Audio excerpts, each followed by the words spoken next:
Hello दोस्तों, good morning. स्वागत है एक बार फिर से आप सभी का एमजेटी एजुकेशन में। दोस्तों आज है 30 अप्रैल और आज की वीडियो में हम लोग बात करने वाले हैं 30 अप्रैल 2024 के मोस्ट इंपोर्टेंट करंट अफेयर के क्वेश्चंस के बारे में। तो वीडियो को लाइक कर दीजिए, शेयर कर दीजिए, जल्दी से चैनल को सब्सक्राइब कर लीजिए जिससे आने वाली वीडियोज का नोटिफिकेशन आप तक पहुंचता रहे। शुरुआत करेंगे अपने कल के रिवीजन सेक्शन से। कल हम लोगों ने पढ़ा था कि 27 अप्रैल को मनाया गया विश्व पशु चिकित्सा दिवस। ये लास्ट सैटरडे को मनाया जाता है अप्रैल मंथ के, तो इस बार पढ़ा था 27 अप्रैल को। एससीओ के रक्षा मंत्रियों की बैठक दोस्तों कजाकिस्तान की राजधानी अस्ताना में हुई और आईपी सुरक्षा के लिए अमेरिका की प्राथमिक निगरानी सूची में भारत को शामिल कर लिया गया है। इसके अलावा आईसीसी ने टी20 वर्ल्ड कप 2024 का ब्रांड एम्बेसडर नियुक्त किया है युवराज सिंह को और डब्ल्यूएफआई में 7 सदस्यीय एथलीट पैनल का गठन किया गया जिसकी अध्यक्षता दी गई नरसिंह यादव को। एनआईपीएफपी के अनुसार 2025 के फाइनेंशियल ईयर में भारत की जीडीपी ग्रोथ रेट होने वाली है 7.1%। इसके अलावा सुप्रीम कोर्ट ने महिला कर्मचारियों के लिए 2 वर्षों की चाइल्ड केयर छुट्टी अनिवार्य कर दी है। जर्मनी ने भारत के लिए छोटे हथियारों की बिक्री पर प्रतिबंध हटा दिया है, यानी भारत अब छोटे हथियार जर्मनी से खरीद सकेगा। आईसीसी वर्ल्ड कप 2011 के दौरान भारत के कोच रहे गैरी कर्स्टन पाकिस्तान के टीम के कोच बना दिए गए हैं टी20 और वनडे के। सऊदी अरब की कंपनी सऊदी अरामको और फीफा के बीच में एक समझौता हुआ है, 2027 तक ये स्पॉन्सर करेगा। ये टॉप 10 करंट अफेयर के क्वेश्चन थे कल की वीडियो से, जिनका आपने सिर्फ और सिर्फ 1 मिनट में किया क्विकली रिवीजन। बात करेंगे अब आज की करंट अफेयर की, लेकिन उससे पहले एक जरूरी सूचना। एमजेटी ऐप पर इसकी क्विज और पीडीएफ तो आपको प्रोवाइड ही की जाती है। इस बार दोस्तों बहुत ही खास आने वाला है चीज आपके लिए, ऑफर 2 मई को। 2 मई को आप सबको पता है मेरे लिए बहुत खास दिन है, तो इस अवसर पर आपके लिए दोस्तों बहुत ही बड़ा ऑफर आने वाला है। तो आपको अभी क्या करना है, आप एमजेटी ऐप डाउनलोड करके रखो, वीडियो कोर्स सेक्शन में जाकर के जितने भी वीडियो कोर्स हैं उनमें से जो भी आपको चाहिए उनका जाकर के डेमो देख डालो, डेमो वगैरह देख करके रखो, क्योंकि 2 मई को आपको सिर्फ और सिर्फ एक दिन के लिए बहुत ही बड़ा ऑफर दिया जाएगा। इस ऑफर का आप फायदा उठाइए। एमजेटी ऐप के वीडियो कोर्स या ई बुक जो भी आपको चाहिए जाकर के आज डेमो देख लीजिए। पहला क्वेश्चन, अंतरराष्ट्रीय नृत्य दिवस कब मनाया गया? तो इंटरनेशनल डांस डे दोस्तों प्रत्येक वर्ष मनाया जाता है 29 अप्रैल को। डांस के प्रति अवेयरनेस फैलाने के लिए या डांस का महत्व बताने के लिए या डांस के जो भी योगदान है, जो भी चीजें एंटरटेनमेंट है, उसके प्रति यादगार अवसर के रूप में इसे मनाते हैं हम लोग। तो 1982 में पहली बार यह ऑफिशियल तरीके से मनाया गया था इंटरनेशनल थिएटर इंस्टीट्यूट की डांस कमेटी के द्वारा। अच्छा, ये 29 अप्रैल ही क्यों चुना गया? क्योंकि 29 अप्रैल को दोस्तों 1727 में जीन जार्जेस नोवेरे इनका जन्म हुआ था। तो जीन जार्जेस नोवेरे जो हैं ये आधुनिक बैले डांस के जनक माने जाते हैं। तो इन्हीं की जयंती के अवसर पर 29 अप्रैल चुना गया और इन्हीं की जयंती के अवसर पर ये मनाया जाता है। क्लियर है ना? अब देखो, अप्रैल महीने का आज आखिरी दिन है, तो अप्रैल महीने के जितने भी दिवस आए हैं उनका आज हम रिवीजन करेंगे। तो 1 अप्रैल का को मनाया गया रिजर्व बैंक का स्थापना दिवस यानी आरबीआई का स्थापना दिवस, और 1 अप्रैल को ही ओडिशा स्थापना दिवस या उत्कल दिवस मनाया जाता है। 2 अप्रैल को वर्ल्ड आर्टिज्म अवेयरनेस डे मनाया जाता है। 1 से 7 अप्रैल अंधता निवारण सप्ताह। 4 अप्रैल को इंटरनेशनल माइन अवेयरनेस डे यानी खनन जागरूकता दिवस मनाया गया। 5 अप्रैल को राष्ट्रीय समुद्री दिवस नेशनल मैरीटाइम डे। 7 अप्रैल को वर्ल्ड हेल्थ डे, बहुत इंपॉर्टेंट, विश्व स्वास्थ्य दिवस। 10 अप्रैल को विश्व होम्योपैथी दिवस। 11 अप्रैल को राष्ट्रीय सुरक्षित मातृत्व दिवस। 12 अप्रैल को मानव अंतरिक्ष का उड़ान का अंतर्राष्ट्रीय दिवस और 14 अप्रैल को विश्व चगास दिवस, विश्व क्वांटम दिवस और अम्बेडकर दिवस। 16 अप्रैल को भारतीय रेलवे दिवस। 17 अप्रैल को विश्व हीमोफीलिया दिवस। 18 अप्रैल को विश्व विरासत दिवस यानी वर्ल्ड हेरिटेज डे। इसके अलावा 19 अप्रैल को विश्व लीवर दिवस मनाया गया। 21 अप्रैल को राष्ट्रीय सिविल सेवा दिवस। 22 अप्रैल को विश्व पृथ्वी दिवस, मोस्ट इंपॉर्टेंट। 23 अप्रैल को विश्व पुस्तक और कॉपीराइट दिवस, ये भी इंपॉर्टेंट है। 24 अप्रैल को राष्ट्रीय पंचायती दिवस। 25 अप्रैल विश्व मलेरिया दिवस। 26 अप्रैल विश्व बौद्धिक संपदा दिवस। 27 अप्रैल विश्व पशु चिकित्सा दिवस और 29 अप्रैल अंतर्राष्ट्रीय नृत्य दिवस। अब जो नए हैं, जो लोग आज कल में जुड़े हुए हैं, उनके लिए उनको ये डर लग रहा होगा कि याद कैसे होगा। तो देखो, आप अगर रेगुलर जुड़े रहोगे तो डेली का डेली मैं आपको हर दूसरे तीसरे आपको रिवाइज करवाता हूं, तो आप इसको याद कर पाओगे। अगर मान लो फिर भी नहीं याद होता है तो आज मैं इस सभी दिवस की क्विज डलवा दूंगा। इनकी क्विज आपको एमजेटी ऐप पर मिल जाएगी, आज दिन में डलवा दी जाएगी। तो वहां पर जाकर आप क्विज मोड में सॉल्व कर पाओगे, तो आपकी रिकॉल वैल्यू बढ़ेगी इससे। ठीक है ना? यहाँ पर तो आप एक लाइन में दिख रहे हो, देख रहे हो, वहां पर आपको क्विज फॉर्मेट में मिलेगा, तो आप एमजेटी ऐप पर क्विज जाकर के सॉल्व कर सकते हो। एमसीटी ऐप ओपन करना, फ्री क्विज सेक्शन में जाना, मिल जाएगा। अगला, हाल ही में किस देश ने एलजीबीटी अधिकारों के खिलाफ सख्त कानून लागू किया जिसमें 15 वर्षों तक की जेल का प्रावधान है? तो दोस्तों एलजीबीटी क्यू कम्युनिटी, जहां पर बहुत सारे यूरोपीय देश और बहुत सारे देश खुल करके इसको अप्रूव करते जा रहे हैं, लीगलाइज करते जा रहे हैं, वहीं पर कुछ देश ऐसे हैं जो इस पर बैन लगाते जा रहे हैं। उनमें से एक देश है इराक। इराक ने अभी हाल ही में मौत की सजा का प्रावधान रखा था, लेकिन कुछ यूरोपीय देश और कुछ ह्यूमन राइट्स या अमेरिकी देश की वजह से दबाव पड़ा और वो मृत्युदंड की सजा को कम करके 15 वर्ष तक की जेल की सजा कर दी है। एलजीबीटीक्यू कम्युनिटी, इस पर मैं अक्सर चर्चा करता रहता हूँ, क्वेश्चन आते रहते हैं।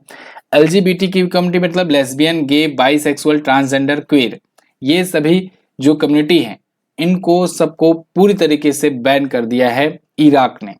साथ ही साथ सेम सेक्स वैश्यावृत्ति, इन सब पर भी प्रतिबंध लगा दिया है। अधिकतम 15 साल की जेल, न्यूनतम 7 साल की जेल का प्रावधान है इराक में। क्लियर है? आइए अब इराक के बारे में जान लेते हैं। वर्ल्ड मैप में अगर आप देखोगे तो यहां पर आपको दिखेगा अपना प्यारा भारत। यहां से आपको अगर इराक की तरफ बढ़ना है तो इधर पाकिस्तान आइए, छोड़िए ईरान आइए, इधर फिर आपको मिलेगा इराक। ठीक है, तो अभी ईरान और इजराइल के बीच में जब हमला हो रहा था तो इधर से ऐसे ही कुछ देश पार होकर के हमला हो रहा था, यानी इराक, जॉर्डन वगैरह बीच में पड़ते हैं इसके। ठीक है, तो इराक यही ये देश है। इराक की राजधानी दोस्तों होती है बगदाद। आप देखोगे यहां पर है बगदाद, ये इसकी कैपिटल होती है। अच्छा, कोई मुझे बताएगा क्या कमेंट करके कि इराक की राजधानी बगदाद में किस अंतरराष्ट्रीय संगठन की स्थापना हुई थी? कमेंट करके जरूर बताना, बहुत ही इंपॉर्टेंट वो संगठन है और वही डिसाइड करते हैं कि दुनिया भर में रेट कैसे बढ़ेंगे। अब मैं पूरा एग्जैक्टली नहीं बताऊंगा, नहीं तो फिर बात लीक हो जाएगी। आप बताइए कि वो बहुत महत्वपूर्ण संगठन जो है उसकी स्थापना बगदाद में हुई थी, वो कौन सा है? इराक की राजधानी तो बगदाद होती है, मुद्रा होती है इराकी दिनार, और अब्दुल लतीफ जो है ये यहाँ के प्रेसिडेंट हैं, अब्दुल लतीफ राशिद। क्लियर है? आगे बढ़ते हैं। अगला क्वेश्चन, हाल ही में किस पोर्ट को भारत के पहले ट्रांसशिपमेंट हब के रूप में चलाने को मंजूरी मिली? तो दोस्तों अभी हाल ही में विझिंजम पोर्ट जो है, जो कि केरल में स्थित है, इस पोर्ट को भारत के पहले ट्रांसशिपमेंट हब के रूप में चलाने की मंजूरी मिली है। ये पोर्ट अडानी ग्रुप के अंतर्गत आता है, यानी अडानी ग्रुप इसका संचालन करता है। यहाँ पर आप आर्टिकल देख पाओगे, an Adani project will put India on global maritime map.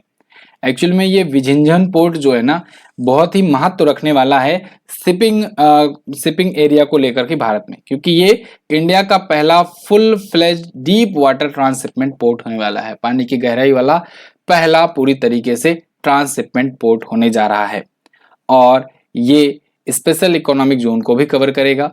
Bharat का पहला पूर्ण विकसित गहरे पानी का ट्रांसशिपमेंट पोर्ट होगा। पहले तो आप ट्रांसशिपमेंट हब, ये ट्रांसशिपमेंट पोर्ट होता क्या है इसको समझ लो, उसके बाद आपको ये चीजें समझ में आएगी। देखो, ट्रांसशिपमेंट पोर्ट वो पोर्ट होता है जो एक जंक्शन की तरह काम करता है। मतलब वहां पर बड़े बड़े कार्गो जहाज आते हैं, फिर वहां से छोटे छोटे जहाजों में जो कार्गो होता है, जो सामान होता है, वो जाता है अन्य जगहों पर। तो वो एक हब का काम करता है, जंक्शन का काम करता है। जैसे आप रेलवे स्टेशन में जंक्शन का काम देखते हो ना, कि एक जंक्शन होता है, जंक्शन पर से हर जगह के लिए ट्रेनें निकलती है, उसके आसपास के क्षेत्रों के लिए वहां पर मिलती हैं, और बाकी जो होता है वो स्टेशन होता है ना। तो ऐसे ही ये भी होगा। तो ये ट्रांसशिपमेंट हब जो होगा, ये भारत का पहला, ये पूरी तरीके से विझिंजम पोर्ट पर केरल में होगा, अडानी ग्रुप के द्वारा संचालित होगा। भारत का 75% का ट्रांसशिपमेंट कार्गो अभी कोलंबो, सिंगापुर और क्लैग जैसे विदेशी बंदरगाहों पर संसाधित किया जा रहा है। अगला, हाल ही में किस न्यूज चैनल के एंकर ने 2024 का ग्लोबल मीडिया अवार्ड जीता? तो दोस्तों अभी हाल ही में इंडिया टुडे ग्रुप की जो न्यूज एंकर है सना न्यूज एंकर, तो इसने जीता है 2024 का ग्लोबल मीडिया अवार्ड। अब आप कहोगे सना को इसने क्यों कह रहे हो? तो देखो, सना एक्चुअली में एक एआई न्यूज एंकर है, artificial intelligence based news anchor है, कोई ह्यूमन नहीं है ये, और इसको इंडिया टुडे ने लॉन्च किया था 2023 में। तो ये सना जो है इस बार रिपोर्टिंग के लिए, बेस्ट रिपोर्टिंग के लिए ग्लोबल मीडिया अवार्ड 2024 जीती हुई है। इंटरनेशनल न्यूज मीडिया एसोसिएशन के द्वारा ये अवार्ड दिया गया, 2023 में से लॉन्च किया गया था। अच्छा, भारत की पहली ओडिया न्यूज एंकर पूछा जाए तो आप लीसा बताएंगे, ये भी मैं आपको बता चुका हूं। ओडिया टीवी ने लॉन्च किया था लीसा, और सना इंडिया टुडे ने लॉन्च किया था। ये दोनों बात याद रखना, ये भारत की पहली जो है सना जो थी, ये भारत की पहली एआई न्यूज एंकर थी। अगला, कुछ और पुरस्कार सम्मान रिवाइज कर लेते हैं। जैसे अभी रणदीप हुड्डा को लता दीनानाथ मंगेशकर पुरस्कार में विशेष सम्मान से सम्मानित किया गया था। सिलियन मर्फी को 21वां आयरिश फिल्म और टीवी अकादमी पुरस्कार मिला। रतन टाटा को KISS मानवतावादी पुरस्कार मिला। अमिताभ बच्चन जी को लता दीनानाथ मंगेशकर पुरस्कार 2024 मिला। डॉक्टर पावालूरी सुब्बाराव को ASI का आर्यभट्ट पुरस्कार मिला और वहीं आचार्य लोकेश मुनि को गोल्ड वॉलेंटियर सर्विस पुरस्कार मिला। क्लियर है? आगे बढ़ते हैं। अगला, हाल ही में किसके द्वारा लिखी गई पुस्तक द विनर्स माइंडसेट का विमोचन किया गया? द विनर्स माइंडसेट, इस पुस्तक को लिखा है दोस्तों शेन वाटसन ने। शेन वाटसन आप सबको पता है ऑस्ट्रेलियाई क्रिकेटर रह चुके हैं। हालांकि अब सभी फॉर्मेट से रिटायरमेंट ले चुके हैं, लेकिन ऑस्ट्रेलिया के पूर्व क्रिकेटर और कप्तान भी रह चुके हैं। ये वर्ल्ड कप में भी वो टीम के हिस्सा थे जब ऑस्ट्रेलिया ने 2 बार जीता था। ऑस्ट्रेलिया वैसे तो टोटल 6 बार वर्ल्ड कप जीत चुकी है, लेकिन 2 बार में ये भी शामिल थे, शेन वाटसन। तो शेन वाटसन की नई पुस्तक आई है द विनर्स माइंडसेट। अच्छा, इनकी ये पहली पुस्तक नहीं है, इससे पहले भी ये पुस्तकें लॉन्च कर चुके हैं। जैसे अभी मैं आपको बताऊं 2022 में या 21 में शायद इन्होंने लॉन्च किया था विनिंग द इनर बैटल। बहुत ही प्रसिद्ध इनकी पुस्तक थी, ये फेमस हुई थी और कई एग्जाम में पूछा भी गया था। तो शेन वाटसन की पुस्तक है विनिंग द इनर बैटल और दूसरी पुस्तक अभी आई है द विनर्स माइंडसेट। अब आगे पिछले दिनों में आए हुए और कुछ पुस्तकों का रिवीजन करते हैं। जैसे heavenly islands of Goa, PS Sreedharan Pillai ने लिखा। Just a mercenary, Duvvuri Subba Rao ने लिखा। नाइफ, ये सलमान रुश्दी की पुस्तक है। Law and spirituality, professor Raman Mittal और डॉक्टर सीमा सिंह की पुस्तक है। I can coach, Siddharth Rajasekhar की पुस्तक है। The idea of democracy, Sam Pitroda की है। और द कॉन्स्पिरेसी, गोटाबाया राजपक्षे की पुस्तक है। ठीक है ना? आगे बढ़ते हैं। और जैसा कि मैंने आपको शुरुआत में ही बताया कि 2 मई का सभी लोग इंतजार कीजिए, बहुत ही खास ऑफर आने वाला है आपके लिए वीडियो कोर्सेज और ई बुक्स वगैरह पर। तो आप जो है अभी क्या करो, MZT ऐप फटाफट से इंस्टॉल करके रखो और जा करके यहाँ पर डेमो क्लासेस जो हैं जो कोर्सेज की, उनको देख डालो, क्योंकि आने वाले टाइम पर डेमो क्लास वगैरह देख करके तैयार रहोगे तो 2 मई को आप ऑफर का फायदा उठा पाओगे। इस व्हाट्सएप नंबर को भी सेव करके रख लो, क्योंकि आपको यहीं से हेल्प मिलने वाली है हर प्रकार की। ठीक है जी, आगे बढ़ते हैं। हाल ही में पाकिस्तान के नए डिप्टी प्राइम मिनिस्टर कौन नियुक्त किए गए? तो पाकिस्तान के नए उप प्रधानमंत्री नियुक्त किए गए हैं इसाक डार। इसाक डार जो हैं ये पाकिस्तान में विदेश मंत्री, वित्त मंत्री, कई मंत्रालयों को भी ये संभाल चुके हैं। अभी वर्तमान में ये विदेश मंत्री थे, तो इनको अभी उप प्रधानमंत्री या डिप्टी PM नियुक्त कर दिया गया है। प्रधानमंत्री वहां के हैं शहबाज शरीफ, और शहबाज शरीफ अभी सऊदी अरब में है। सऊदी अरब में ये विश्व आर्थिक मंच में हिस्सा लेने गए हैं, वर्ल्ड इकोनॉमिक फोरम में, और यहाँ पर उप प्रधानमंत्री नियुक्त कर दिया गया है, तब वो भी तत्काल प्रभाव से। अब पता नहीं क्या इनको ऐसा लगा कि हम लौट के आ पाएंगे कि नहीं आ पाएंगे, इनको क्या बात की डर है। फिलहाल ये सऊदी अरब में है और यहाँ पाकिस्तान में डिप्टी प्राइम मिनिस्टर नियुक्त कर दिए गए। कई बार तो पाकिस्तान के इतिहास में ऐसा भी हुआ है कि कुछ लोग बाहर गए और यहाँ सत्ता ही बदल गई है, लेकिन फिलहाल इनके केस में ये बहुत करीबी माने जाते हैं, तो इसलिए इनको डरने की जरूरत नहीं है। पाकिस्तान की अगर बात करें तो इस्लामाबाद राजधानी है। आसिफ अली जरदारी यहाँ के राष्ट्रपति हैं। मुद्रा है पाकिस्तानी रुपया। ठीक है, अगला कुछ और देशों के प्रधानमंत्री और राष्ट्रपति जो अभी हाल फिलहाल में नियुक्त किए गए उनको रिवाइज कर लीजिए। वैसे सबको आपको नहीं याद रखना है, कुछ ही का ध्यान में रखना है। जैसे आइसलैंड के नए प्रधानमंत्री बने बजरनी बेनेडिक्टस। स्लोवाकिया के राष्ट्रपति नियुक्त किए गए पीटर पेलेग्रिनी, इनको याद रखना। कांगो की पहली महिला प्रधानमंत्री बनी जूडिथ सुमिनवा तलुका, ये पहली महिला है तो याद रखना। सेनेगल के नए राष्ट्रपति बने बासिरो डेमोयेफे। पुर्तगाल के प्रधानमंत्री बने लुइस मेंटेनेग्रो, इनका नाम याद रखना। आयरलैंड के प्रधानमंत्री बने साइमन हैरिस, इनका नाम याद रखना। हंगरी के राष्ट्रपति बने तामस सोलियोक और तुवालू के नए प्रधानमंत्री बने फिलेटी टेयो। क्लियर है ना? चलिए अगला। हाल ही में जारी एक रिपोर्ट के अनुसार भारत के औद्योगिक सामानों के आयात में चीन की हिस्सेदारी कितनी प्रतिशत है? तो देखो अभी एक रिपोर्ट आई हुई है, इसमें भारत के जो इंडस्ट्रियल गुड्स हैं उसका कितना आयात चीन से होता है, इसको लेकर के रिपोर्ट जारी की गई। एक्चुअली में ये रिपोर्ट भारत और चाइना के बीच में ट्रेड को लेकर के थी विभिन्न पहलुओं पर, तो वो सब मैं अभी डिस्कस करूंगा आपसे। यहाँ पर अगर आयात की बात करें तो भारत इंडस्ट्रियल गुड्स के मामले में इंपोर्टेशन जो कर रहा है वो अब 30% कर रहा है। यही अभी 15 साल पहले 21% हुआ करता था। पिछले 15 सालों में ये 30% बढ़ करके हो गया है।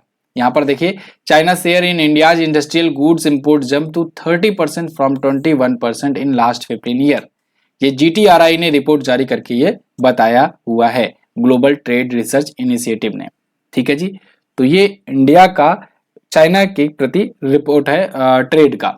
इसमें कुछ और चीजें बताई गई हैं, जैसे चाइना से भारत इंपोर्ट 2018-19 में करता था लगभग $70.3 बिलियन का। ये पिछले 5-6 सालों में बढ़कर के 2023-24 तक बढ़कर के $101 बिलियन का हो गया है। ठीक है जी, जबकि बीच में वही बैन चाइना भी आया था, उसके बावजूद भी देखो $101 बिलियन का ट्रेड हुआ है। और निर्यात की बात करें कि भारत चाइना को कितना बेच ले जा रहा है, तो भारत चाइना को $16 बिलियन ही बेच पा रहा है, यानी निर्यात कर पा रहा है, एक्सपोर्ट कर पा रहा है। और वहीं भारत का व्यापार घाटा, ट्रेड डेफिसिट जो है, ये पिछले 5 वर्षों में बढ़कर के $387 बिलियन हो गया है। तो ये भारत और चाइना के बीच में ट्रेड की बात रही, जो कि एक कंसर्निंग विषय है, क्योंकि भारत के और चाइना के बीच में सीमा विवाद है। ठीक है, और सीमा विवाद जब जिन देशों के बीच में रहता है तो आगे डिपेंडेंसी भी अगर ट्रेड की है तो आगे कुछ भी टेंशन बढ़ सकता है, और डिपेंडेंसी जब है आपकी तो आपको नुकसान भी तगड़ा पहुंच सकता है। ठीक है, आगे हाल ही में कहाँ की शिक्षिका जीना जस्टिस ने कैम्ब्रिज डेडिकेटेड टीचर अवार्ड 2024 जीता। तो जीना जस्टिस जो है दोस्तों, ये हैं यूएई की शारजाह की ये रहने वाली हैं, शारजाह की, और ये पीसीसी टीचर हैं। इनको कैम्ब्रिज डेडिकेटेड टीचर अवार्ड मिला हुआ है, लेकिन इनको किस क्षेत्र के लिए मिला है? इनको मीना क्षेत्र के लिए मिला है। मीना क्षेत्र एक्चुअली में middle east and north Africa क्षेत्र है। Middle east and north Africa reason के लिए इनको मिला हुआ है। कई क्षेत्रों के लिए टोटल 9 विनर्स चुने गए हैं, और 9 विनर्स में से एक ये भी हैं।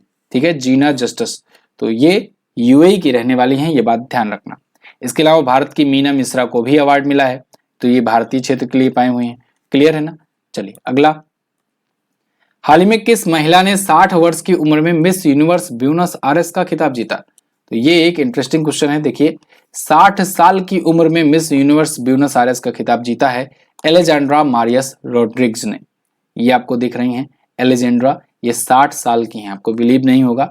तो 60 साल की उम्र में इन्होंने ये जीता हुआ है मिस यूनिवर्स ब्यूनस आयर्स का खिताब। ये वकील है पेशे से, एलेजेंड्रा मारिया रोड्रिग्स, तो इन्होंने ये जीता हुआ है। अच्छा, पिछले साल अभी मिस यूनिवर्स प्रतियोगिता में कुछ नियमों में बदलाव हुआ था, जिसके बाद एज लिमिट 18 से 73 वर्ष कर दिया गया, और इसी का ये नतीजा है कि 60 साल की ये पार्टिसिपेंट इसमें हिस्सा ले पाई, और ना सिर्फ हिस्सा ली बल्कि जीती भी। तो अब पिछले दिनों में भी कुछ ऐसे कॉन्टेस्ट जो हुए थे उनका विनर देख लेते हैं।